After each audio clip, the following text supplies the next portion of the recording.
Orient bell tiles studio से आप देख रहे हैं एबीपी न्यूज। नमस्कार, एबीपी न्यूज पर हाजिर हूं मैं रुमाना इसार खान। शाम के 5 बजने को हैं। एबीपी न्यूज पर वक्त हो गया है डिबेट के सबसे बड़े शो महादंगल का, और आज हम दो मुद्दों पर बात करने जा रहे हैं। दोनों ही मुद्दों की लीड में एआईएमआईएम के चीफ असदुद्दीन ओवैसी हैं। अभी बात पहले मुद्दे की करते हैं। प्रशासन की चुस्ती से होली और जुमे की नमाज दोनों शांतिपूर्ण तरीके से निपट गए। एक दो जगहों को छोड़कर देश भर में हालात सामान्य रहे। सभी धर्म के लोगों ने समझदारी दिखाई। देश भर में सभी जगह होली भी खेली गई, नमाज भी अदा की गई। लेकिन इस शांति के बीच एआईएमआईएम के चीफ असदुद्दीन ओवैसी के जुबानी शोलों ने माहौल दहका दिया है। असदुद्दीन ओवैसी ने होली पर तिरपाल से मस्जिदों को ढके जाने, मुसलमानों को घर में रहने, तमाम नसीहतों पर जमकर जुबानी बाण चलाए। उन्होंने बिना नाम लिए यूपी के सीएम योगी आदित्यनाथ को भी घर में नमाज वाले बयान पर घेरा। उन्होंने कहा कि मुसलमानों को घर पर नमाज पढ़ने की नसीहत देने वाले क्या अल्लामा बन गए हैं। उन्होंने आगे कहा कि आर्टिकल 25 और हमारा दीन हमें मस्जिद जाकर नमाज का अधिकार देता है।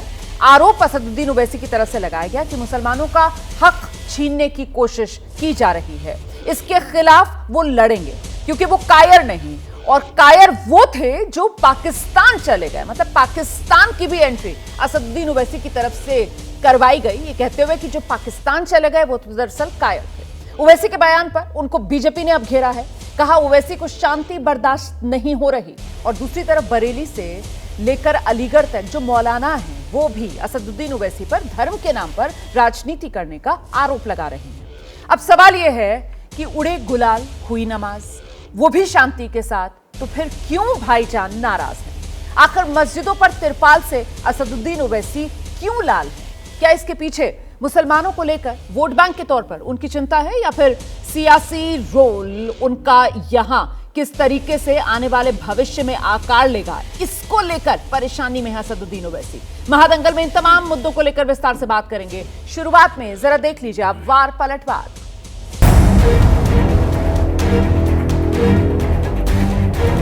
कोई कहता है कि जिस तरह मस्जिदों को कवर से कवर कर दिए, तुम अपने सर को कवर कर लो, मत निकलो।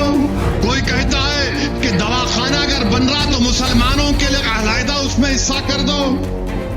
कोई कहता है बंगाल में कि अगर हम हुकूमत में आ जाएंगे तो बंगाल से मुसलमानों को निकाल देंगे। वैसे जैसे लोग जानबूझ करके कुछ विवादित बयान देना चाहते हैं, भड़काऊ बयान देना चाहते हैं ताकि सांप्रदायिक सद्भाव बिगड़े। एक चीफ मिनिस्टर बोल रहे नहीं जुम्मे की नमाज घर में भी पढ़ सकते। आप कब से फजीलतुल शेख बन गए? अरे मस्जिद है, फ्रीडम ऑफ रिलीजन है, मस्जिद है, सुबह क़यामत तक मस्जिद रहेगी। ओवैसी गंदी राजनीति कर रहे हैं, बल्कि इस देश में 80% जिस धर्म के लोग रहते हैं, अगर वो अपने धर्म की होली मनाना चाहते हैं तो 10,000 पुलिस वाले खड़े होकर वो होली का त्योहार मनाते हैं। ये हमारे लिए खेद की बात है। वो डरपोक थे जो पाकिस्तान को भाग गए। ये जियालों की औलाद है, भागने वालों की औलाद नहीं है। हमारे आबो अजदाद ईमान की दौलत से माला माल थे। उन्होंने भारत को अपना वतन माना और मानते रहेंगे। ओवैसी साहब को बताना चाहता हूं कि वो हिंदुस्तान के पड़ोसी देश पाकिस्तान, अफगानिस्तान, बांग्लादेश चले जाएं। जब वहां पर ये सूरत हाल अपनी आंखों से देखेंगे तो इनको अक्ल आएगी, इनको समझ आएगी, और वापस भारत में आकर के चीख चीख के चिल्ला चिल्ला के ये लोग कहेंगे कि नहीं, भारत में मुसलमान सुरक्षित है और मुसलमानों को कोई खतरा नहीं है। आज़ादी के 75 साल के बाद और हमारे देश की हालत बद से बदतर होती जा रही है। सांप्रदायिक माहौल जो बढ़ता चला जा रहा है। मेरे अजीज दोस्तों और बुजुर्गों, ये वफ़ का कानून मोदी इसलिए लाए हैं, यह कानून बनाना चाहती हैं इस बिल के जरिए कि मुसलमानों से मस्जिदों को छीन लिया जाए, खानखाओं को छीन लिया जाए, कब्रिस्तानों को छीन कर खबरों को मिसमार कर दिया जाए। ओवैसी पागल हो चुका है, तुरंत पागल खाने भेजकर इनका इलाज करने की आवश्यकता है।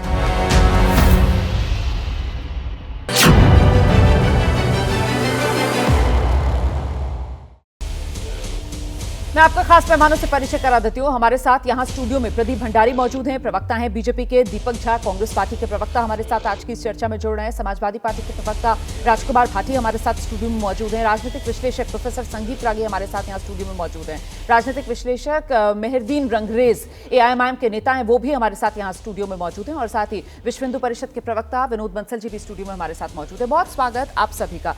मैं मेहरदीन साहब से शुरुआत करना चाहूंगी, क्योंकि ये जो बयान है वो असदुद्दीन ओवैसी की तरफ से आ रहे हैं और समझ से परे हैं कि होली, जुमे की नमाज सब कुछ शांतिपूर्ण तरीके से हो जाता है, फिर असदुद्दीन ओवैसी साहब को ये मिर्ची क्यों लग रही है?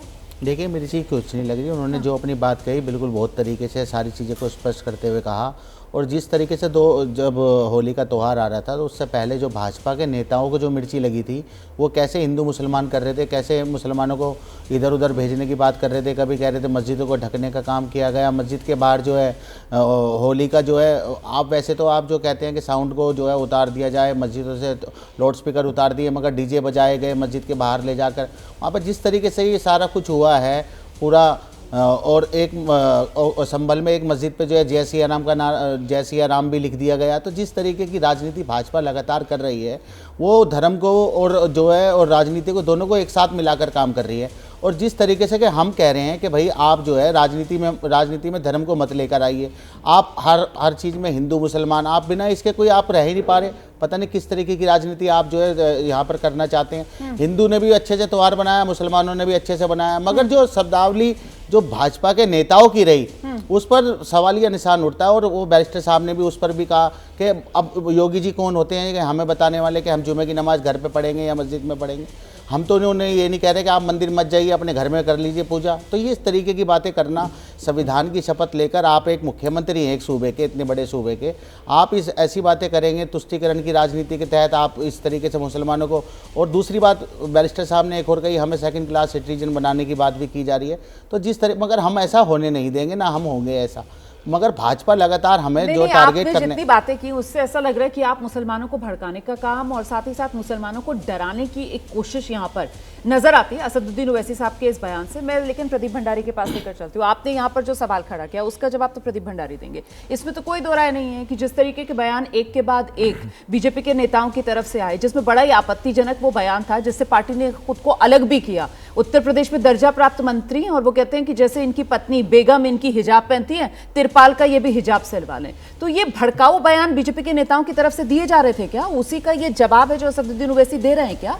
रुमाना जी, असदुद्दीन ओवैसी काफी इनसिक्योर और फ्रस्ट्रेटेड हैं, क्योंकि आज उनकी राजनीति ऐसे पॉइंट पर आ चुकी है कि उनको मुसलमानों तक का समर्थन नहीं मिल रहा है। असदुद्दीन ओवैसी आज सिर्फ एक ओल्ड हैदराबाद के नेता बन चुके हैं। और मैं आपको तथ्यात्मक रूप से बताऊंगा, Asaduddin Owaisi Muslim majority areas में भी जा रहे हैं और इनका वोट प्रतिशत 1% से कम आ रहा है।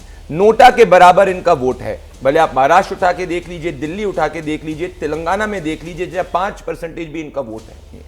तो असदुद्दीन ओवैसी के खिलाफ और असदुद्दीन ओवैसी के तुष्टीकरण और विभाजनकारी सोच के खिलाफ देश का मुसलमान खड़ा हो चुका है। इसीलिए असदुद्दीन ओवैसी को समझ में नहीं आ रहा है करे तो करे क्या, क्योंकि मुसलमान आज मुसलमान हिंदू प्रधानमंत्री नरेंद्र मोदी जी का विकास चुन रहा है। पर मैं इनके जेनेसिस के पीछे जाना चाहता हूं। इनकी पार्टी का जन्म कम्युनल ग्राउंड्स पे हुआ था और एक एंटी इंडिया ग्राउंड्स पे हुआ था, क्योंकि इनकी पार्टी पहले MIM से जन्मी थी। MIM के नेता इनके थे काजिम रिजवी, जो ये चाहते थे कि हैदराबाद पाकिस्तान का हिस्सा बने। भारतीय सेना को उस वक्त ऑपरेशन पोलो तक करना पड़ा था जिससे कि इनको कंट्रोल में किया जा सके। तो इनकी जो पुरानी DNA वाली सोच होती है ना, पाकिस्तान से जुड़ने की, पाकिस्तान के पास आने की, देश के अंदर मुसलमानों को प्रेफरेंशियल ट्रीटमेंट देने की, वो हमेशा आ जाती है। अगर असदुद्दीन ओवैसी सच में इतने अच्छे नेता होते तो आप असदुद्दीन ओवैसी के MLAs को चेक कर लीजिए। जहां जहां इनके गिने चुने MLAs हैं, वो इन गिने चुने MLAs डेवलपमेंटल पैरामीटर्स में सबसे नीचे हैं। तो ये रियल कारण है। और बड़ी बात यह है रुमाना जी कि संभल के अंदर इन सब का एजेंडा ये था, ये चाह रहे थे कि कम्युनल क्लैश हो, परंतु हिंदू मुसलमान दोनों ने प्रशासन की बात को सुनी। आज उस अनुज चौधरी की दाद देनी चाहिए जिसको समाजवादी पार्टी वाले धमका रहे थे। आज वो अनुज चौधरी, पूरा प्रशासन, योगी आदित्यनाथ, प्रधानमंत्री नरेंद्र मोदी जी, पहली बार हिंदू ने संभल में बेखौफ होली मनाई और मुसलमान ने भी बेखौफ जुम्मे की नमाज करी। ये असली सेक्युलरिज्म है जो जीता है, तुष्टीकरण हारे। और 10 सेकंड में अपनी बात कंप्लीट करूंगा। एक और पाखंड भी एक्सपोज हो गया। आपने भी इतने शोज किए रुमाना जी, क्या मेरे मित्र भाटी जी कह रहे थे भाई हमने माफी मंगवा दी थी हमारे ये अबू आजमी से। 2 दिन पहले अबू आजमी ने दैनिक भास्कर को इंटरव्यू दिया जिसमें कहा कि भाई मैं औरंगजेब को बहुत अच्छा शासक मानता हूं, मैंने तो दबाव ने माफी मांग दी, उससे अच्छा शासक कोई नहीं है। और ये पूरी डिबेट में जाके औरंगजेब पर आऊंगी, अबू आजमी जो है वो तो उनने माफी मांग दी। औरंगजेब पर सब लिंक्ड है, जो ओवैसी की सोच वो अबू आजमी की सोच, वो एसपी की सोच वही औरंगजेब की सोच है, और यही इनकी असली नीति है। औरंगजेब वाले आज हार चुके हैं, भारत का असली सेक्युलरिज्म जीता है, इसीलिए इन सबके पेट में मिर्ची है। इनके नाम अलग है, भले राहुल गांधी हो, ओवैसी हो, समाजवादी पार्टी हो, अखिलेश यादव हो, ममता बनर्जी हो, पर इनका काम एक है, औरंगजेब वाला तुष्टीकरण करना, और हमारा काम है विकास करना, जिसके साथ मुसलमान भी जुड़ चुका है। चलिए अब बैठ जाइए आप, और उम्मीद करूंगी कि जितना आराम से बिना किसी डिस्टर्बेंस के आपने अपनी बात रखी है, वैसे बाकी भी अपनी अपनी बात रखेंगे। हक नहीं है मुझे खड़े रहने का। बिल्कुल बिल्कुल, मैं तो ये कह रही हूँ कि बस आराम से आपने अपनी बात रख दी ना, इसलिए मैं कह रही हूँ आप बात रखने के समय खड़े हुए ना, इसलिए मैंने कहा कि अब आपने बात रखी है, आप बैठ जाइए। बीच में थकते नहीं, हम विकास ठीक है, बीच में डिस्टर्ब मत कीजिए, हम खड़े रहते हैं देश के गरीब के लिए। प्रदीप भंडारी जी इसीलिए कह रही हूँ प्लीज अब थोड़ा सा चुप होकर बैठ जाइए, बाकियों को सुनने दीजिए सर, वरना डिस्टर्बेंस होगा डिबेट में। आइए, प्रदीप भंडारी जी ने जो बात कही है, भाटी साहब मैं आपसे समझना चाहती हूँ कि ये क्या अभी भी विपक्ष पर जो आरोप सत्ता पक्ष की तरफ से लगाए जाते हैं कि साहब तुष्टीकरण की राजनीति, और तुष्टीकरण की राजनीति के नाम पर इतना आगे विपक्ष बढ़ जाता है कि वो मुसलमानों को भड़काने का काम करने लगता है, और ये काम फिलहाल असदुद्दीन ओवैसी आपको लग रहा है कि कर रहे हैं क्या? और क्या वाकई में ये असदुद्दीन ओवैसी की खिसियाहट भर है, या फिर वाकई में इस देश के अंदर मुसलमानों के साथ दोयम दर्जे के नागरिक के तौर पर सुलूक किया जा रहा है? समाजवादी पार्टी की सोच क्या है? देखिए, ओवैसी और बीजेपी तो एक ही सिक्के के 2 पहलू हैं, और दोनों एक दूसरे की खुराक हैं। एक तरफ से वो उग्र बोलेगा तो दूसरे को खुराक मिलती है, दूसरा उग्र बोलता है तो पहले वाले को खुराक मिलती है।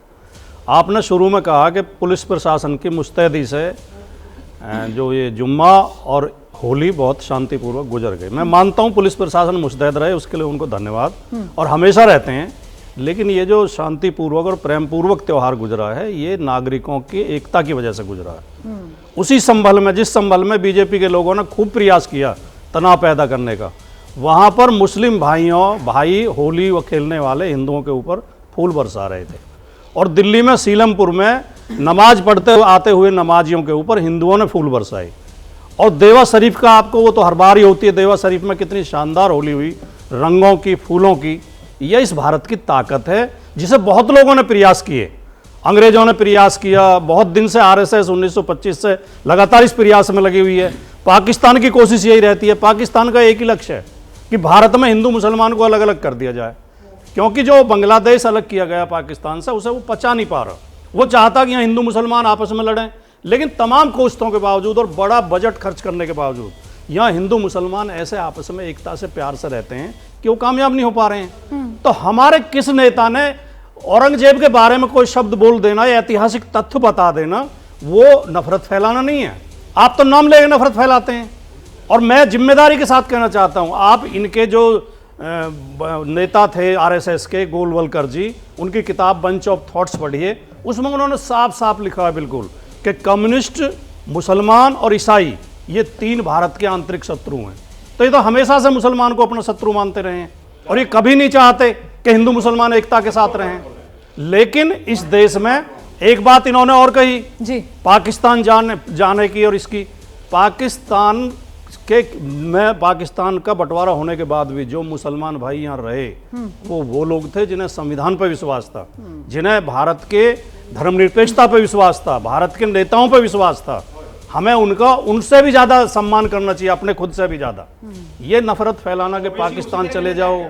नहीं, एक सेकंड, आप ही के पास आऊंगी। बीच में क्यों डिस्टर्ब कर रहे हैं? नहीं, ऐसे अच्छा नहीं लगता। एक मिनट बोलने दीजिए ना, कम से कम एक रिएक्शन सबका हो जाए बिना रोके टोके। मैं तो पूछ रहा हूं, आने दीजिए। देखिए, मैं एक तथ्य और रख दूं, और अगर कोई मेरे तथ्य को काट सके तो बता दे। पहली बात तो पाकिस्तान से जब भारत की लड़ाई हुई है, मुसलमानों ने बढ़ चढ़ कर हिस्सा लिया, चाहे 65 की लड़ाई हो, चाहे 71 की रही हो, चाहे 99 का कारगिल युद्ध रहा हो। मुसलमानों ने हर लड़ाई में कुर्बानी दी है।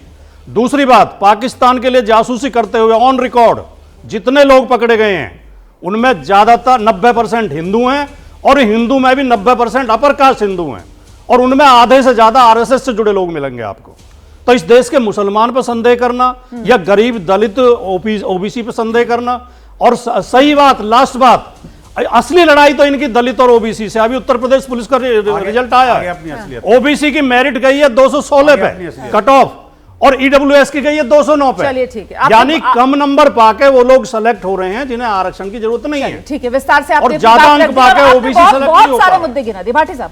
अब आप आराम से सुनिएगा जवाब, है ना, एक एक करके सब अपनी बात रखेंगे और सबकी बात जानी चाहिए ना, दर्शक खुद अपनी राय बना सके। आइए बंसल साहब। बात समझ नहीं पाया एक्चुअली, ये जो अभी असदुद्दीन ओवैसी जो कह रहे हैं, ये एक बात तो उन्होंने बड़ी अच्छी कही कि हाँ मस्जिदों को ढकने की क्या जरूरत थी, इस बात से मैं भी मानता हूँ। आखिरकार जब भाईचारे की बात करते हो तो एक रंग अगर मान लो किसी कोई रंग का एक छींटा पड़ गया तो उससे क्या इस्लाम अपवित्र हो जाएगा क्या इस्लाम खतरे में हो जाएगा क्या?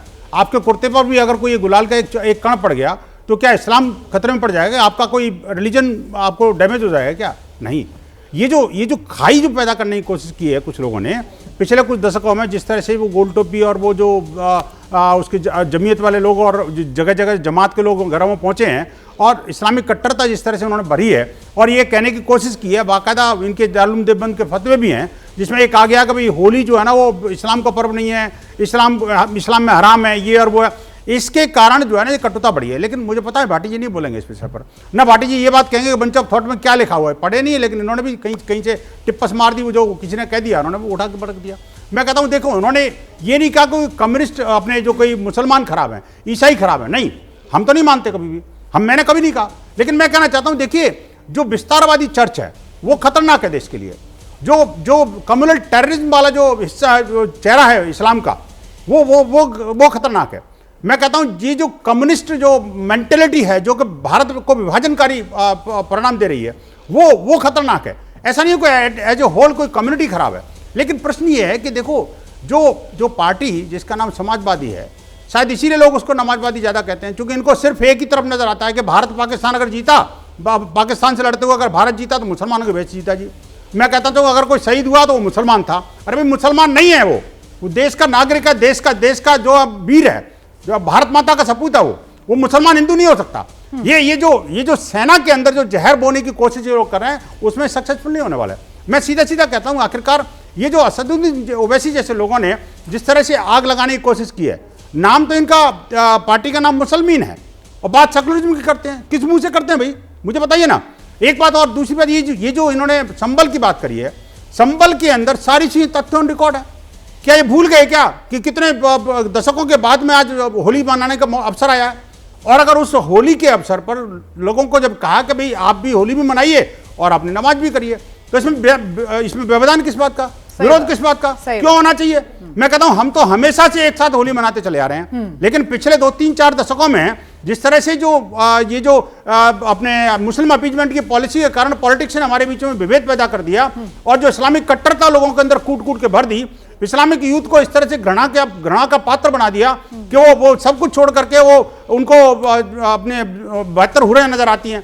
आखिरकार क्यों और किसने किया इस काम को? उस कट्टरपंथी सोच और कट्टरपंथी नेतृत्व से मुस्लिम समुदाय को किनारा करना पड़ेगा समय रहते, नहीं तो वो इसी के जो इस्लाम का जो ग्लोबल पर्सपेक्टिव जो बन रहा है ना कि भी आतंकवाद और ये वो इस्लाम के नाम पर, पैगंबर के नाम पर जो आतंकवादी अड्डे चल रहे हैं, ये सब ऐसे ही कट्टरपंथी नेताओं की सोच का परिणाम है जो कि वंदे मातरम का तो विरोध करके संसद से भाग जाएंगे, बहिर्गमन कर जाएंगे, लेकिन फिलिस्तीन जिंदाबाद के नारे लगाएंगे। क्यों भाई? भारत की संसद है और भारत के अंदर आप भारत माता की जय नहीं बोल सकते। और आप देखिए जो फिलिस्तीन जिंदाबाद के नारे लगा रहे हो, आप देखिए कि ये जो गाजा पर बाजा बजाएंगे, लेकिन सीरिया के अंदर जिस तरह से मुस्लिम महिलाओं को जिस तरह से प्रताड़ित किया जा रहा है उसमें नहीं बोलेंगे। हो गई बात, पूरी हो गई, ठीक है। लेकिन एक चीज मुझे बड़ी दिलचस्प लगी, मस्जिदों पर तिरपाल, मतलब जितना गुस्सा असदुद्दीन ओवैसी को है मस्जिदों पर तिरपाल, इसको लेकर उतना ही गुस्सा यहाँ पर विनोद बंसल साहब जी को भी है। मतलब दोनों ही को ये बात पसंद नहीं आई, मस्जिदों पर तिरपाल। वही तो मैं कह रही हूँ, असदुद्दीन ओवैसी भी ये कह रहे हैं कि क्यों होनी चाहिए, सोच के कारण हुआ ये। बिल्कुल ये सवाल जो है वही असदुद्दीन ओवैसी भी उठा रहे हैं और वही विनोद बंसल जी भी उठा रहे हैं। खैर, मैं आगे बढ़ी हूँ, दीपक झा के पास चलते हैं जरा सा, और दीपक जी से ये समझने की कोशिश करते हैं कि अभी यहाँ पर इस चर्चा के अंदर ये बात निकल कर आई कि सब आप देखिए किस तरीके से नागरिक जो हैं वो एक दूसरे के साथ शांति के साथ दोनों के पर्व मनाने में पूरा सहयोग दे रहे थे। तो सर, नागरिक, आम इंसान, उसकी शांति प्रिय होने को लेकर तो यहाँ सवाल ही नहीं है। यहाँ तो जो भी हंगामा होता है या हिंसा होती है वो तो गिने चुने जो शरारती तत्व होते हैं, और वो शरारती तत्व तो हर तरफ मौजूद है, उनकी वजह से होती है। और ऐसे में तो पुलिस की सख्ती ही है जो काम आती है। तो फिर तो कहीं ना कहीं तारीफ की जानी चाहिए ना उस पुलिस प्रशासन सरकारी इंतजामों की, जिसकी वजह से जो शरारती तत्व हैं उनको मौका नहीं मिल पाया। देखिए रोमाना जी, सबसे बड़ी बात क्या है, धर्म कोई खराब नहीं होता, जो खराब इंसान है उनका कोई धर्म नहीं होता। ये बात हमको और उनको दोनों को समझना पड़ेगा। जो खराब इंसान है उनका कोई अस्तित्व नहीं है, उनका धर्म का वो इस्तेमाल करते हैं, ढाल बनाते हैं और हम पे और आप पे अटैक करते हैं। बात है कि भाजपा हो, आरएसएस हो या बीएसपी हो या मुल्ला साहब की पार्टी हो ओवैसी की, ये दोनों ही देश के लिए उतने ही खतरनाक हैं जिनकी सिर्फ और सिर्फ एक विचारधारा है, धर्म। धर्म आधारित राजनीति जो होगी वो देश के लिए कलंकित करने वाली होगी। जहां सुन लीजिए, बीच में नहीं बोला मैंने, बीच में नहीं बोला, प्लीज धैर्य बना के राजनीति भारत में धैर्य बना के रखिए, धैर्य बना के रखिए। हमारी जो धर्म के 3 आधार होते हैं, प्रकृति, संस्कृति और विकृति। तो भाजपा और ओवैसी विकृति की बात करते हैं, हम संस्कृति की बात करते हैं, हम प्रकृति की बात करते हैं। हमारा जो संविधान है, हमारा जो देश जब आजाद हुआ था एक प्रकृति मूल अवस्था में था और भाजपा और ओवैसी ने इसको विकृत बना दिया है। तो आज जो धर्म विकृत हो गया है, जो धर्म के नाम पे लोग खून खराबा करने के लिए तैयार हो गए हैं, वो इसी वजह से आया है क्योंकि इनकी जो संस्कृति है वो विकृत हो चुकी है। इनको सत्ता चाहिए और सत्ता जब चाहिए तब आपको खून बहाना पड़ता है। हम कहते हैं सर्वे भवन्तु सुखिनः सर्वे सन्तु निरामया। हम कहते हैं कि इस देश में संगच्छध्वम संवदध्वम जो ऋग्वेद का है। तो भाजपा वाले अपना धर्म लेके आ गए अचानक से कि पिछले 20-30 सालों में, अरे 20-30 साल की संस्कृति नहीं है सनातन, ये सदियों से आई है। कम से कम 5 लाख। कौन सा धर्म लेके आ गए? 5 लाख नहीं, धर्म कौन सा है? धर्म तो एक ही है ना भाई साहब। सर एक बार वो अपनी बात पूरी कर लें, उसके बाद प्रोफेसर संगीत रागी भी इंतजार कर रहे हैं और उसके बाद मैं चर्चा खोलूंगी। सर एक सेकंड आप नोट कर लीजिए सर, आपको जिससे जो सवाल करना है वो बाद में कर लीजिएगा। एक ओपन रिमार्क सबका आने दीजिए प्लीज। आइए सर, आइए। उनको बचा रहे हैं जो कहते हैं कि यहाँ पे हमारी सरकारें हॉस्पिटल अलग बना दे, जो हिंदू को अलग करेंगे, मुसलमान को अलग करेंगे। अरे संस्कृति का नष्ट भाजपा ने किया है। आप बताइए ना, इनके जो कहते हैं कि मुसलमान अपनी शिक्षा पद्धति, आपने कितने संस्कृत विद्यालय खोले पिछले 10 सालों में संस्कृति को बचाने के लिए? आप उनसे सवाल मत पूछिए, आप कैमरे पर। मैं भाजपा के लोगों से सवाल करूंगा, इस देश की सरकार जिनको संस्कृति का इतना दुख हो रहा है, कितने संस्कृत स्कूल खोल दिए, कितने बच्चों को संस्कृत की शिक्षा देने लगे। संस्कृति का जो आधार है वो संस्कृत भाषा है और संस्कृत भाषा के लिए लोग क्या किए हैं बताइए, देश को बताएंगे तो कुछ नहीं किया है। और आज भाजपा यहाँ पे किसी भाजपा के नेता ने या ओवैसी ने सवाल किया, महंगाई पे बात करेंगे कि गुजिया महंगी हो गई, होली में हम मिठाई खा पाए कि नहीं खा पाए, रंग महंगा हो गया कि हम मिठाई खा पाए कि नहीं खा पाए। तो ओवैसी और भाजपा दोनों एक ही थैली के चट्टे बट्टे हैं। मियां ओवैसी और प्रधान सेवक मोदी जी, ये दोनों ही धर्म आधारित राजनीति को प्रायोजित कार्यक्रम के तहत चलाते हैं, जिससे इनका वोट बैंक सधा रहे। ठीक है, हो गया आपका ओपनिंग रिमार्क। प्रोफेसर संगीत रागी, मैं आपके पास आ रही हूँ।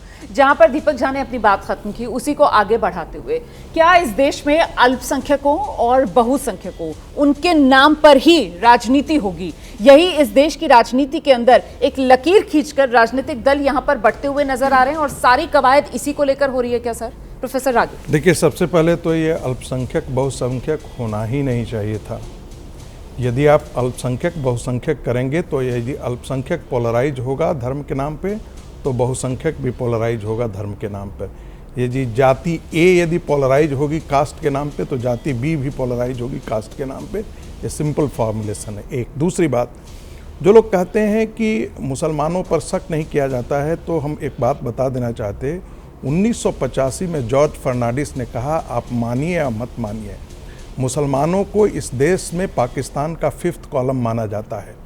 और ये बात 1985 में उन्होंने कही थी। जब वो डिफेंस मिनिस्टर थे तब जाकर के उन्होंने संसद में एक बात कही थी कि कांग्रेस पार्टी ने मिसेस गांधी के समय एक नोटिफिकेशन यूज किया था जो इंटरनल था कि कहीं भी सेंसिटिव पोजीशन पर मुसलमानों को अपॉइंटमेंट नहीं करना चाहिए। और हंगामा इतना मचा कि उस समय चंद्रशेखर जी को आकर के जॉर्ज फर्नांडिस को ये बोलना पड़ा कि जॉर्ज जी, राष्ट्र के लिए कुछ चीज़ों को अंदर ही खाने रखना चाहिए, उसे छुपा करके ही रखना चाहिए, यानी कि उसे पब्लिक डोमेन में लाने की ज़रूरत नहीं है।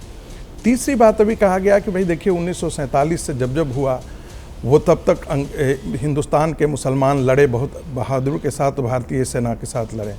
मैं पूरा, मेरे पास डेटा तो नहीं है, लेकिन एक पुस्तक है integration, history of integration of Indian states, V K Menon ने वो पुस्तक लिखी है और बड़ा शानदार वो पुस्तक है जो भारत के इंटीग्रेशन से जुड़ा हुआ था उस समय। और वो जो है वो सरदार पटेल के वो सेक्रेटरी हुआ करते थे। उन्होंने कश्मीर पर लिखा कि राजा को कहा गया कि भाई जो मुस्लिम आर्मी कंपोनेंट आपकी आर्मी में है उनको हटा क्यों नहीं देते हैं। उन्होंने कहा मैं डोगराओं से ज़्यादा विश्वास करता हूँ। नतीजा ये निकला कि ये पाकिस्तान के जितने इन्वेडर्स थे उनके साथ सारे के सारे मुस्लिम जो थे कश्मीर के, जो आर्मी के अंदर थे महाराजा के, वो सारे जाकर के मिल गए, अपने कमांडेंट को मार दिया, यानी कि मुसलमान उनके साथ ही जाकर के खड़े हो गए। और ये बात तो कल भी जिक्र हुआ था कि डॉक्टर अंबेडकर ने कहा था, और ये माय थॉट्स ऑन पाकिस्तान मैंने पढ़ा भी है, बहुत साफ कहा कि मुस्लिम थियोलॉजी हिंदू मुस्लिम एकता रहने ही नहीं देगी, क्योंकि इस्लाम की थियोलॉजी ऐसी है जो वो दारुल अमन, दारुल हरब और दारुल इस्लाम 3 कैटेगरी में बांट करके चलता है। जहाँ पर इस्लामिक शासन नहीं है वहाँ पर उसे इस्लामिक शासन के लिए चाहे बच्चे पैदा करके अपनी जनसंख्या बढ़ा करके किसी भी तरीके से उसे दारुल हरब से दारुल इस्लाम बनाने की उसकी इस्लामिक थियोलॉजी का ये हिस्सा होता है। तो ये कहें जहाँ पर आप देखते हैं, हम पहले बार इस चीज़ को भी जिक्र पे कर चुके हैं कि क्या कारण है कि मुस्लिम बहुल इलाके सेंसिटिव हो जाते हैं, थाने सेंसिटिव हो जाते हैं। यही मुसलमान सदर बाज़ार में रंग बेचता है, मेरी गलियों में रंग बेचता है, तब वहाँ पर उसका इस्लाम खतरे में नहीं आता है। गणेश जी की मूर्ति बेचता है, बनाता है, तब खतरे में नहीं आता है। लेकिन यदि शोभा यात्रा मस्जिदों से निकल गई और वहाँ पर जाकर के डीजे बज जाता है, तब कहता है कि आप हमारा हमको आप चिढ़ा रहे हैं।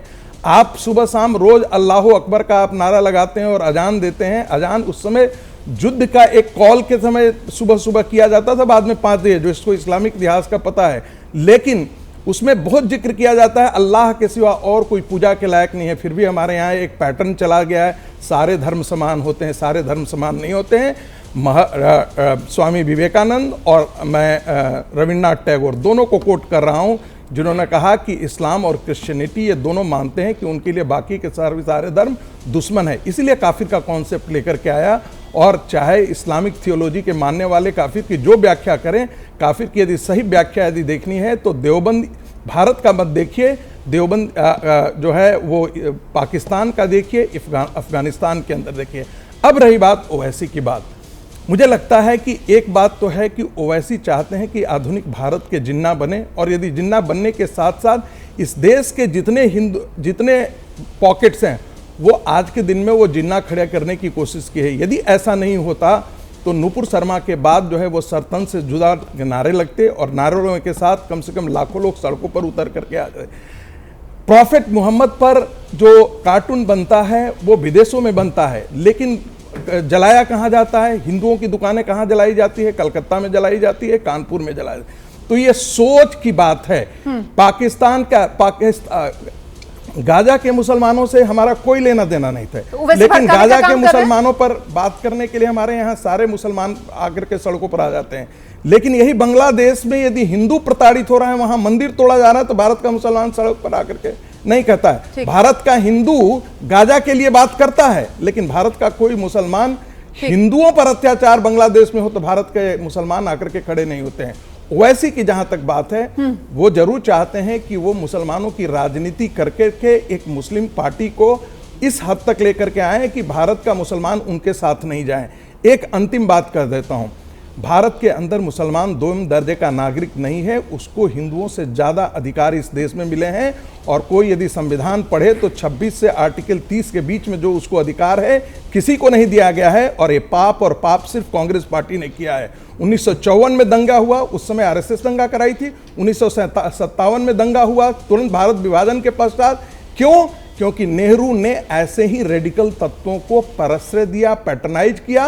कॉन्स्टिट्यूएंट असेंबली तक में नेहरू ने कहा कि देखिए सारे मुसलमान यहाँ, अरे भाई यही मुसलमान जो थे जिनको कहा गया कि भाई वो तो यहीं रह गए, इन्हीं मुसलमानों ने जाकर के जिन्ना के साथ खड़े हुए थे। 1946 में खड़े हुए और बाद में कहने लगे कि हम तो सेकुलर हैं। इसका सरदार पटेल ने कहा कि आप रातों रात सेकुलर बन गए, आप रातों रात देशभक्त बने। कल ही तक देश तोड़ा था आपने, आप ही ने तोड़ा। और उन्होंने साथ साथ कहा यदि भारत के संविधान में इस बात पर आपको विश्वास नहीं तो आप पाकिस्तान जाने के लिए स्वतंत्र हैं। ये सरदार पटेल की उक्ति है कॉन्स्टिट्यूएंट असेंबली में, जब माइनॉरिटी राइट्स पर बात चल रही थी। अब मैं चर्चा खोल रही हूं, उतना ही आरक्षण के बारे में बात। ठीक है प्रोफेसर संगीत रागी, सबका ओपनिंग रिमार्क हो गया यहाँ पर। अब मैं चर्चा खोल रही हूँ और जहाँ पर प्रोफेसर संगीत रागी ने बात को छोड़ा, मैं आऊंगी दीपक आपके पास, लेकिन पहले मैं भाटी साहब के पास आऊंगी। एक सेकंड। हाँ, मैंने जो शुरू में कहा था, गोलवलकर जी को कोट किया था, विनोद बंसल जी ने भी, डॉक्टर संगीत रागी ने भी उसे सही सिद्ध किया। दोनों ने घुमा फिरा के उस बात को माना कि ईसाई भी खतरनाक है, दुश्मन है। उन्होंने खुद कहा विनोद जी ने, आपने अगर गौर से सुना हो कि हम सारे मुसलमानों को नहीं कहते, हमको जो कट्टर है उनको कहते हैं। कट्टर कह रहे हैं ना, यही कहा ना, कट्टर को कह रहे हैं, वो कह रहे हैं। दूसरी बात वो यही कह रहे हैं। दूसरी बात विनोद जी, आपका नंबर आएगा। आपने कहा कि मैंने पढ़ी नहीं है, मैंने हिंदी संस्करण पढ़ा है बंच ऑफ थॉट्स का, विचार नवनीत के नाम से है। उसमें जू का तू वाक्य कोट कर रहा हूं, जू का तू जो लिखा हुआ है, ईसाई, मुसलमान और कम्युनिस्ट ये भारत के आंतरिक शत्रु हैं, ये हमारे आंतरिक शत्रु हैं, ये लिखा हुआ है। अब आए डॉक्टर संगीत रागी जी। दूसरी बात, दोनों अपने वक्तव्य में 90% समय इन्होंने मुसलमानों को कोसने में लगाया, तो मुसलमानों से कितनी नफरत है ये स्पष्ट हो गया। आपने कश्मीर का जिक्र किया, पढ़े लिखे आदमी है, कॉलेज में पढ़ाते हैं, लेकिन मुझे नहीं पता कि इतिहास ठीक से उन्होंने पढ़ा, और कश्मीर का तो कतई नहीं पढ़ा होगा। कश्मीर में सच्चाई ये थी कि राजा अलग चाह रहा था, भारत से अलग होना, और कश्मीर के मुसलमान भारत के साथ विलय चाह रहे थे। उनके नेता शेख अब्दुल्ला थे, शेख अब्दुल्ला लगातार आंदोलन चला रहे थे, कश्मीर की आवाम शेख अब्दुल्ला के साथ थी। अगर मुसलमानों ने पाकिस्तान का साथ दिया होता तो कश्मीर को पाकिस्तान में विलय से कोई रोक नहीं सकता था। और मैं आपको एक और संस्मरण बता दूं, आपने जिक्र किया इसलिए बोल दूं, बाद में आप बोलना, आपका नंबर आएगा, इंस्ट्रूमेंट आपका नंबर आएगा। साइन करने का अधिकार शेख अब्दुल्ला को नहीं था, महात्मा गांधी उस समय कश्मीर गए थे, का अधिकार आपको यदि तो राजा हरि सिंह की रानी दुरुस्त कर देता हूं, चूंकि ये मैं पढ़ाता हूं। नहीं, व्यक्तिगत टिप्पणी मत कीजिए कि मैं कहां पढ़ाता हूं, कहीं नहीं पढ़ा कर दी, कि मैं क्या जानता हूं या नहीं जानता हूं। कश्मीर का इतिहास पता नहीं है। अरे मुझे मालूम है, देखिए धौंस दिए मालूम है मुझे, आप नहीं पढ़ा विचार के लिए, इंस्ट्रूमेंट ऑफ एक्सेस के लिए नहीं होती, इंस्ट्रूमेंट ऑफ एक्सेस पहलवान नहीं, आप प्रोफेसर हो, इंस्ट्रूमेंट ऑफ एक्सेस। अच्छा मैं चुप हो जाऊं, जब आपको पढ़ा ही नहीं है फिर भी बकबक आवाज बंद कीजिए, मुझे लेकर आइए स्क्रीन पर, मुझे लेकर आइए पीसीआर, मुझे लेकर आइए स्क्रीन पर, मुझे लेकर आइए स्क्रीन पर। मैं यहाँ बात करने के लिए बैठी हुई हूँ, चर्चा करने के लिए, चीखने चिल्लाने के लिए नहीं। मैं सबको बारी बारी समय दूंगी प्लीज, और मैं उम्मीद करती हूँ कि मेरे गेस्ट इतने सम्मानीय गेस्ट हैं, सब अपनी अपनी फील्ड्स के, अपने अपने फील्ड्स के सब एक्सपर्ट्स हैं। प्लीज एक एक करके सर, एक एक करके उनकी बात हो जाए। वो पर्सनल टिप्पणी है, मैं 30 सेकंड आपको दूंगी, आप जवाब दीजिएगा, लेकिन बीच में नहीं। प्लीज ऑन कर दीजिए माइक, प्रदीप भाटी जी का माइक ऑन कीजिए। स्वतंत्रता मिलने के कगार पर थी और लगभग पाकिस्तान भारत के बंटवारे की बात चल रही थी। महात्मा गांधी कश्मीर गए थे, राजा हरि सिंह की पत्नी सोने की थाली में देसी घी का दिया जला के उनके स्वागत के लिए आई थी, आरती के लिए, और दूसरी तरफ शेख अब्दुल्ला खड़े थे।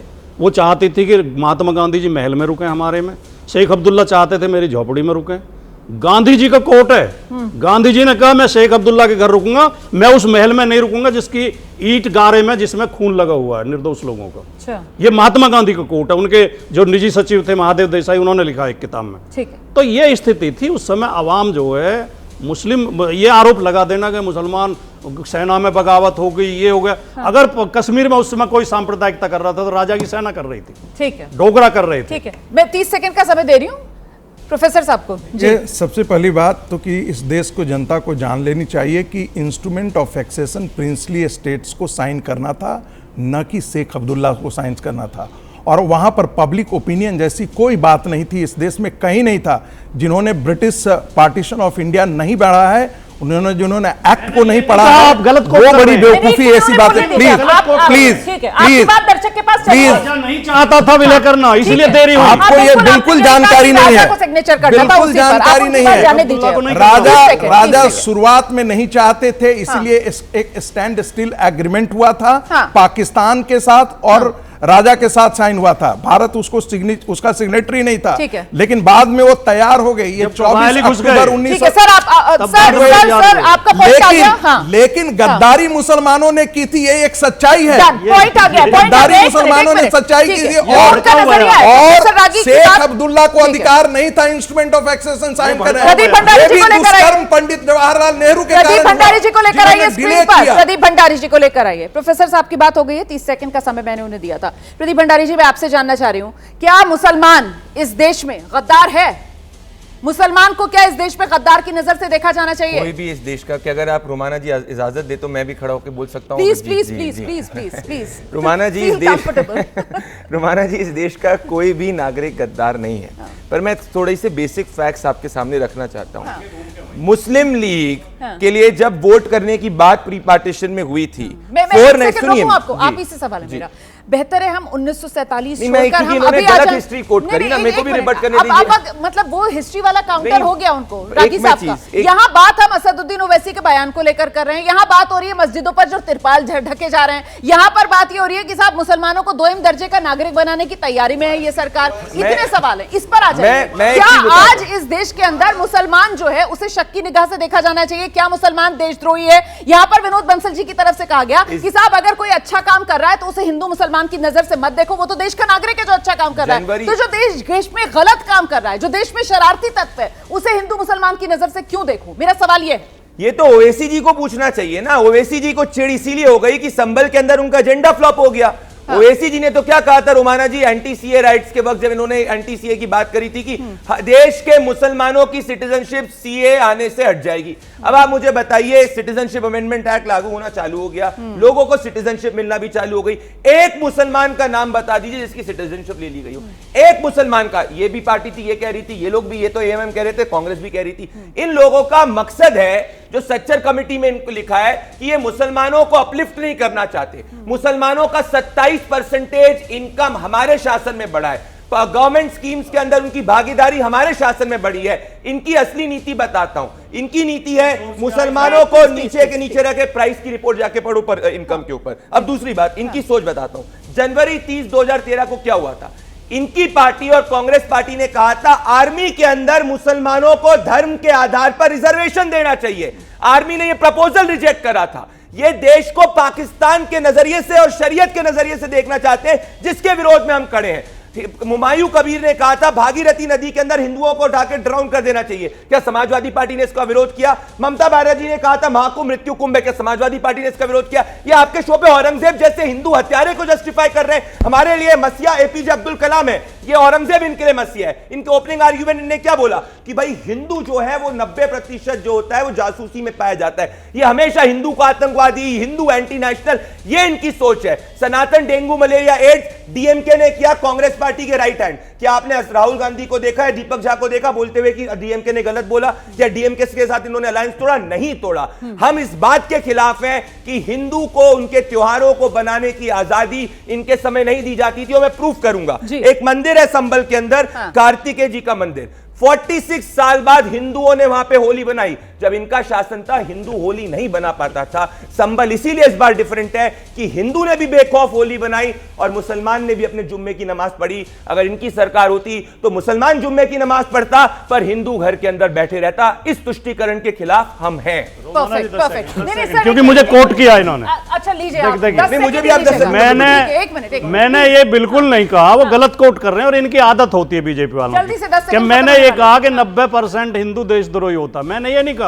मैंने कहा देश के लिए जासूसी करते हुए जितने लोग पकड़े गए हैं, आप सूची मंगाइए, उनमें 90% आतंकवादी की सूची बताइए। आतंकवादी की सूची बोलिए, नहीं बोलिए, नहीं तो बोलिए क्या आतंकवादी की सूची बोलो, आतंकवादी की सूची बोलो। आतंकवादी की पहला आतंकवादी ये आदमी ना याकूब मेनन को आतंकवादी बोल सकता है, क्योंकि इनकी जब सरकार थी, क्यों नहीं बोल सकते? औरंगजेब को आतंकवादी बोल सकती, क्या बोलेंगे? याकूब मेनन आतंकवादी। अच्छा बोलो, औरंगजेब के बारे में क्यों उसको नहीं हटाया? अबू आदमी को क्यों नहीं हटाया?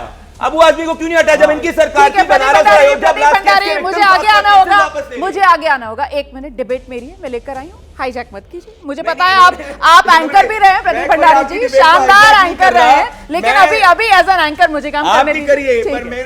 मैं आ रही हूँ, मेहरुद्दीन साहब के पास मैं आऊंगी। हाँ, तो यहाँ पर असदुद्दीन ओवैसी साहब जो हैं वो क्या कर रहे हैं? मतलब वो सिर्फ और सिर्फ अपनी सियासत चमकाने के नाम पर मुसलमानों को डरा रहे हैं और समाज में हिंदू मुसलमान जमकर हो, यही वायरस फैला रहे हैं, यही कर रहे हैं। देखिए रोमाना जी, आप कह रही हैं कि ओवैसी साहब जो है मुसलमानों को डरा रहे हैं। वो मुसलमानों को डरा रहे नहीं, उनको ताकत देने का काम वो कर रहे हैं। भाई ये कहकर कि वो 2 दर्जे के नागरिक नहीं बनेंगे, बनाने की साजिश हो रही है, ये सब कहकर। ये तो साजिश हो रही है। आप ये बताइए रोमाना जी, आपके पास रोमाना जी, अब एक मेरा सवाल है, जो बीजेपी के प्रवक्ता भी हैं, आज दंगा हो जाता है अगले दिन ही वो मकान जो है फिर वहाँ पे बुलडोजर पहुँचता है, बुलडोजर उन मकानों को तोड़ता है। और जिस तरीके से 90% मुसलमानों के मकान जो है तोड़े गए, जो अवैध बताकर, तो तब की उनके पास ये सारी चीज़ें फैक्ट वाली बातें हैं। मगर जिस तरीके से आज हमें तुष्टीकरण की राजनीति के कारण हमें टारगेट बनाया जा रहा है, हमारा बुलडोजर से लेकर जितने भी सरकार बिल लेकर आ रही है, अब वक्फ का बिल लेकर आ गई जिस तरीके से हमारी संपत्ति को छीनने के लिए, तो हम कह रहे हैं कि वक्फ का अभी बिल आया नहीं है, उससे पहले ये माहौल आप लोग बना रहे कि हमारी संपत्तियां छीन लेंगे, संपत्तियां छीन लेंगे। तो अभी प्रदीप भंडारी ने कहा ना, वो सीए वाला जब आ रहा था तो नागरिकता छीन लेंगे, नागरिकता छीन लेंगे। खुद आकर गृह मंत्री को, प्रधानमंत्री को, सबको कहना पड़ा कि साहब इससे किसी की नागरिकता नहीं जा रही है, देने वाला कानून है, छीनने वाला नहीं है। और अगर वक्फ और उसके अंदर सुधार की गुंजाइश सरकार को नजर आ रही है और उस पर सरकार कदम आगे बढ़ा रही है, तो फिर आप लोग तो सिर्फ और सिर्फ मुसलमानों को डराने का काम कर रहे हैं। नहीं, हम डरा नहीं रहे। वक्फ बिल जो है उसका ड्राफ्ट आ गया है बाकायदा, वो सारी चीजें हमारे बैरिस्टर साहब ने सब चीजें उनको जो है अध्ययन करके ही उन्होंने सारी चीजों को जो है फैक्ट तरीके से बातें सारी रखी है मीडिया के सामने। मगर जिस तरीके से अब मैं कहना चाहता हूँ, मुगलों के टाइम में भी, अंग्रेजों के टाइम में भी ना मंदिर ढके गए ना मस्जिद ढकी गई, मगर जो आज का जो शासन है मेरे को पता नहीं लग रहा मैं इससे किसको जोड़ूं।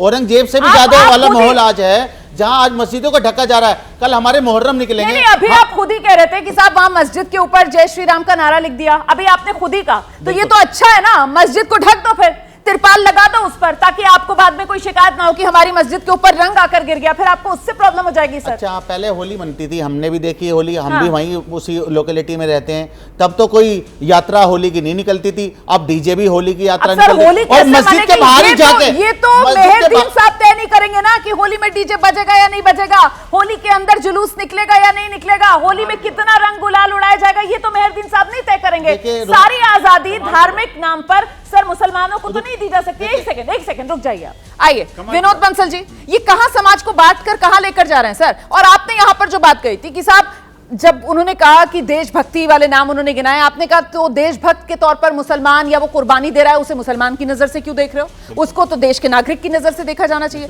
तो सर जो शरारती तत्व है उनमें हिंदू मुसलमान क्यों ढूंढते हैं? उनको भी तो शरारती तत्वों की नजर से देखो ना। शरारती तत्वों में हिंदू मुसलमान नहीं देखे जाते, वो मानसिकता देखी जा रही है। देखिए प्रश्न ये है कि अगर आप ये कहते हो कि नहीं मेरी मस्जिद के ऊपर अगर रंग का एक कण भी पड़ गया तो मस्जिद जो है ना अपवित्र हो जाएगी, क्यों भाई? ये कौन सा धर्म बताता है, कौन सा मजहब बताता है? अच्छा एक मिनट गुरुजी, कोई मंदिर में मांस का टुकड़ा डाल दे, मांस का टुकड़ा और वो रंग का कण एक बराबर है क्या? देखिए रोमन जी, आप देखिए इनकी मानसिकता देखिए ना, आप मंदिर के अंदर मांस फेंकना चाहते हैं, लेकिन अपने मस्जिद के अंदर अगर गुलाल का एक कण पहुंच जाएगा तो उनको दिक्कत हो जाएगी। ये है इनकी मानसिकता।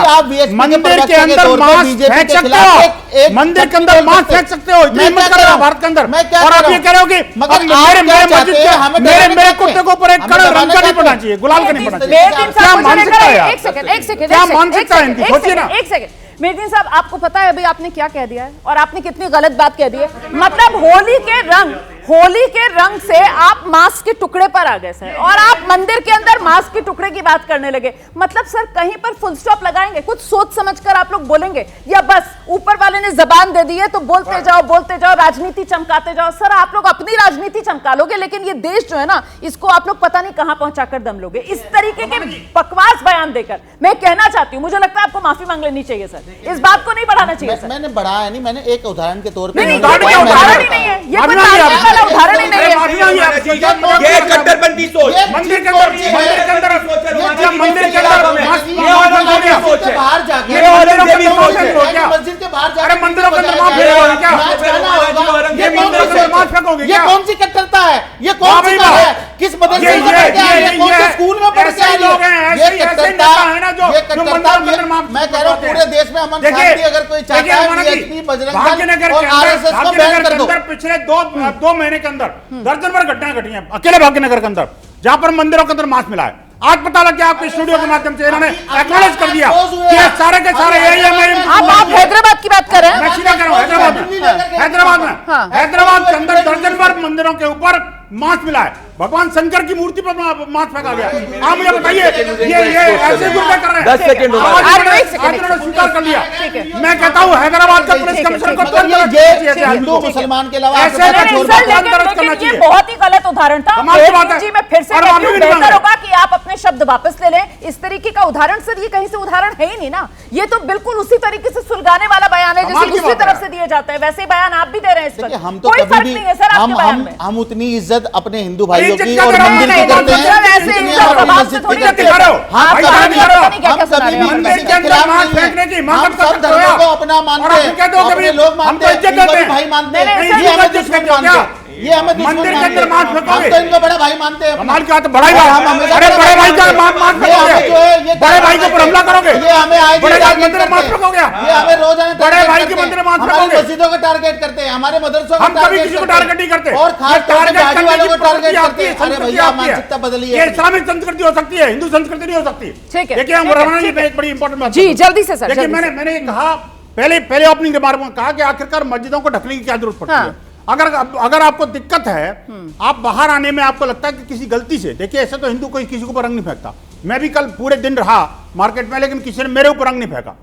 मैंने जिसको चाहा उसी के ऊपर मैंने गुलाल लगाया, टीका लगाया। मैं रंग से नहीं खेलता, कोई बात नहीं। लेकिन कोई अगर रंग पड़ जाए तो क्या मैं उसको मार दूंगा क्या? मैं उसकी जान ले लूंगा क्या? क्या मैं अपने को बुरका उड़ के जाऊंगा क्या? मैं कहता हूं ऐसे लोगों की मानसिकता के कारण इस तरह की सिचुएशन बनी है और मस्जिदों को जो ना ढका जा रहा है। और आप देखिए कि मुल्लों को भी, मुझे लगता है ऐसे कट्टरपंथी मुल्लों को भी अब जो बड़ा मास्क लेकर के एक बुर्का पहन के जाना चाहिए वास्तव में, जो लोग इस तरह की कट्टरता फैलाते हैं। सबके लिए नहीं है। ठीक है, एक सेकंड, नहीं है, ये आगे क्या? एक सेकंड, मुझे लगता है और इनको बहुत देर से अपनी बारी का इंतजार कर रहे हैं। दीपक के पास जाना है मुझे, आइए जल्दी। देखिए रोमाना जी, सबसे बड़ी बात है कि बंसल जो हो, बीएचपी के हो या आरएसएस के यहाँ पे प्रवक्ता या समर्थक, सुन लीजिए अब सुनिए। एक सेकंड सर, वो नहीं मांग रहे हैं ना माफी। ठीक है, तीनों लोग जो है ना, ये नेहरू गांधी जी को और नेहरू को, गांधी को, राहुल गांधी को बिना गाली दिए इनका पेट नहीं भरता, इनका डिबेट नहीं होती। बात है कि 1900, सुन लीजिए बीच में नहीं, 1954 से लेकर 1942 तक का अगर आप आंकड़ा देखेंगे, 54 से लेकर 82 तक, सॉरी, लगभग 7,000 हिंसा हुई, मतलब हिंदू मुसलमान धार्मिक उस पे। और 2014 से लेकर 2024 तक 8,374 धार्मिक हिंसा हुई। तो पिछले 10 सालों में जितनी हिंसा हुई है ना, उतना इतिहास बताता है कि कभी नहीं हुआ।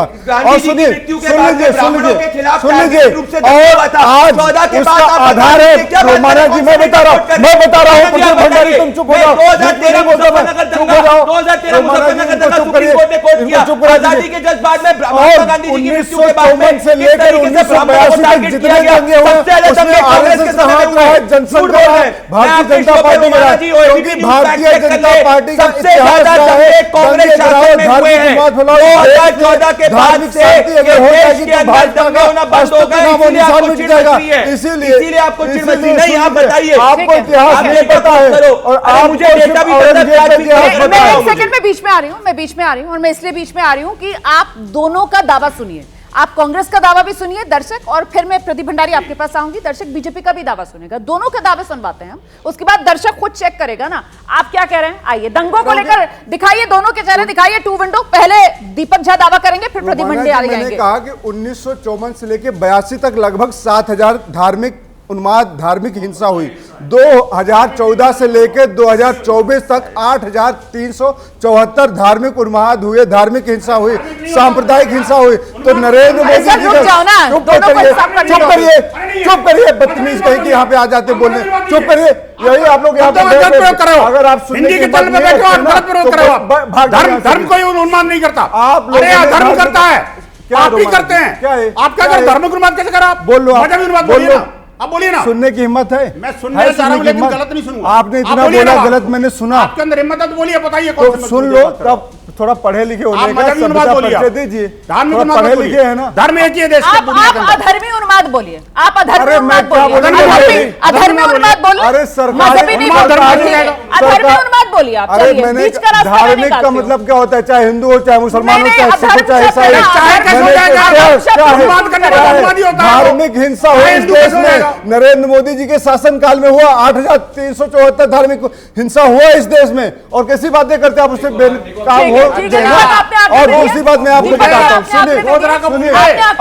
सुनिए, पंकजा मुंडे क्या कहते हैं, धार्मिक लव जिहाद। और शुभेंदु अधिकारी इनके विधायक क्या कहते हैं, मुसलमानों को हम विधानसभा से बाहर निकाल देंगे। गिरिराज सिंह कहते हैं कि हम पाकिस्तान भेज देंगे। विश्वास सारंग क्या बोलते हैं, तो पूरी दर्जनों नहीं सैकड़ों की लिस्ट है भाजपा के नेताओं के, जो कि धार्मिक हिंसा को बढ़ाने का लिए लगाते हैं। करना चाह रहे प्रदीप भंडारी भंडारी काउंटर करना चाह रहे हैं, ये और उसके बाद मैं देखिए, अगले हिस्से में बढ़ूंगी, और वो जिन्होंने बहुत महत्वपूर्ण महात्मा हिस्सा है। गांधी के जल्दी से प्रदीप हत्यारों भंडारी, को 30 सेकंड में, 30 सेकंड में। वही चेहरा है, अब ये वही पार्टी है, है। अब 10 सेकंड, रोमाना जी, अब इनको ये देखिए, ये भी अब आपसे ये भी हाईजैक करने की कोशिश कर रहे हैं। रोमाना जी 10 सेकंड। रोमाना जी देखो, मैं आवाज बंद हो गई, आप नवीन की आवाज डेटा से बात कर दोबारा रहा होंगी, दोबारा होंगी। मैं सिर्फ डेटा से बात करता हूं। अगर आप अपने एबीपी न्यूज को देखेंगे जूम करके, 2023 की एनसीआरबी की रिपोर्ट है कि प्रधानमंत्री नरेंद्र मोदी जी के शासन में 50% जो है दंगे और सांप्रदायिक हिंसाएं कम हुई है विजिबल यूपीए के अंदर। ये कह रहे थे बढ़िया, पॉइंट नंबर 1। अब मैं आपको इनके समय में दंगे पढ़ना चाहता हूं। ये समय कम है हमारे पास, वो सारी देश जानता है, देश जानता है, देश जानता है।